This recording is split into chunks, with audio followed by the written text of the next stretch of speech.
यहां हमसे कहा जा रहा है कि एक स्ट्रेट लाइन है जिसकी स्लोप -3/4 है और एक पॉइंट 0.8 से गुजरती 0,8 से गुजरती है, और इस लाइन की हमें इक्वेशन लिखनी है स्लोप इंटरसेप्ट फॉर्म में। और स्लोप इंटरसेप्ट फॉर्म क्या होती है?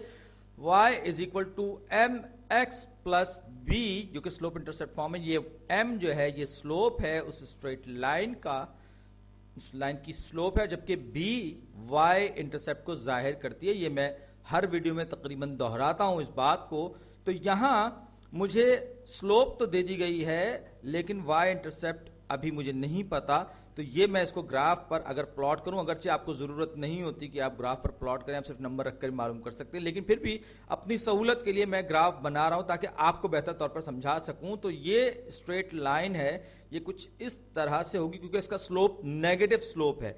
नेगेटिव स्लोप में होता यह है कि जब x की वैल्यू बढ़ती है तो y की वैल्यू कम होती है, और y की वैल्यू अगर बढ़ती है तो x की वैल्यू कम होती है। तो ये जो 2 पॉइंट्स इस पे इक्वेशन पे मौजूद होंगे, अगर हम ये कहें तो हम यहाँ पे हमारा रन होगा, हम x डायरेक्शन में चलेंगे, और ओवर राइज यानी ये इसका राइज। अब याद रखिए नेगेटिव स्लोप में तो स्लोप होती है राइज ओवर रन, यानी कि आप जितना ऊपर उठेंगे उसके मुताबिकत में आप जितना दौड़ेंगे उफकी या हॉरिजॉन्टल, तो वो आपका राइज ओवर रन जो है वो स्लोप होगा। यहां पर रन अगर पॉजिटिव है, राइज है वो नेगेटिव, यानी कि राइज की जगह फॉल हो रहा है।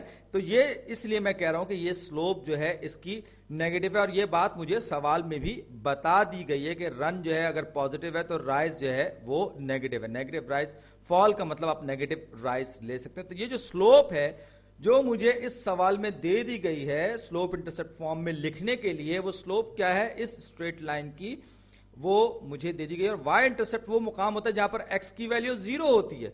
तो 0, b, अगर ये मैं इस इक्वेशन में b को y इंटरसेप्ट लूं और m को स्लोप लूं, तो m तो स्लोप वो हो गई कि rate of change in y with respect to rate of change with respect to change in x। तो अगर x 0 होगा तो y की वैल्यू b के बराबर हो जाएगी, जो कि हमारा y इंटरसेप्ट होगा स्लोप इंटरसेप्ट फॉर्म के लिए।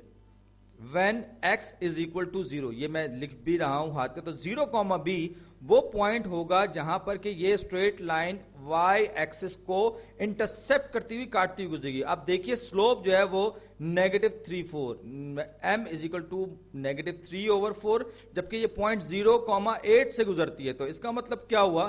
ये इसका मतलब मैं ये इसको थोड़ा सा मार्क भी कर दूं, हाईलाइट भी कर दूं। तो इसका मतलब क्या हुआ? ये इस वाले का गोज थ्रू द पॉइंट 0,8, यानी कि पॉइंट 0,8 से गुजरते हो। तो 0,8 दरअसल इसका इत्तेफाक से y इंटरसेप्ट भी है, क्योंकि यहां पर x की वैल्यू 0 है। तो y इंटरसेप्ट जो है वो अगर 0, इसमें 0,8 होगा तो 0, b जो है y इंटरसेप्ट के कोऑर्डिनेट्स हैं ऑर्डर पेयर की शक्ल में, तो b जो है वो 8 होगा, जो कि इसका y इंटरसेप्ट है। तो अब मैं इस इक्वेशन को y = mx + b को दोबारा जब लिखूंगा ये वैल्यूज रखते हुए, तो जगह y = -3/4 टाइम्स x, क्योंकि x फार्मूले का है, प्लस b क्या है मेरे पास? y intercept. b की वैल्यू जो है वो 8 है यहां पर, और यही हमारे सवाल का जवाब है।